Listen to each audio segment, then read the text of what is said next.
Agenda item 7, members' questions. This session for questions is no longer than 30 minutes. Let's get on with them.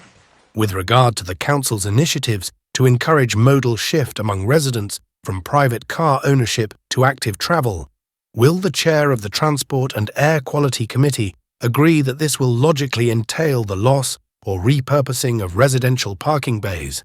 Councillor Aitman, please reply to Councillor Warlow. Thank you, Madam Mayor. Modal shift can be achieved in various ways, not all of which entail parking bay impact.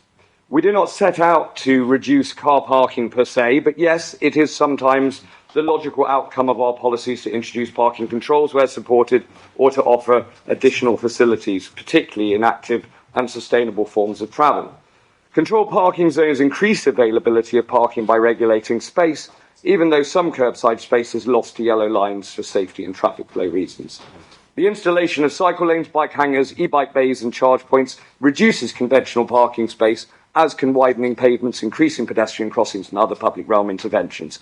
But we carry out these activities carefully and with due consideration and consultation. We'll always listen to concerns regarding proposals involving a reduction of parking, while more than mindful of the climate emergency and public support for active and sustainable travel. What engagement approach will the Council be taking to ensure as many voices as possible are heard in the development of the 2025 to 2030 Climate Emergency Strategy, the end of which will coincide with the Council's pledge to be a net zero organisation? Councillor Needham-Watts, please reply to Councillor Gant. Developing the new Climate Emergency Strategy will give us an opportunity to go even further than previously in terms of engaging and involving local people and communities in our long-term approach to tackling the climate and nature emergencies. We'll be seeking input from the Council's partners and the borough's community organisations, alongside an innovative approach called community reporting. The community reporting approach will empower members of the community to hold conversations with their peers to capture their stories, ideas and priorities on climate change.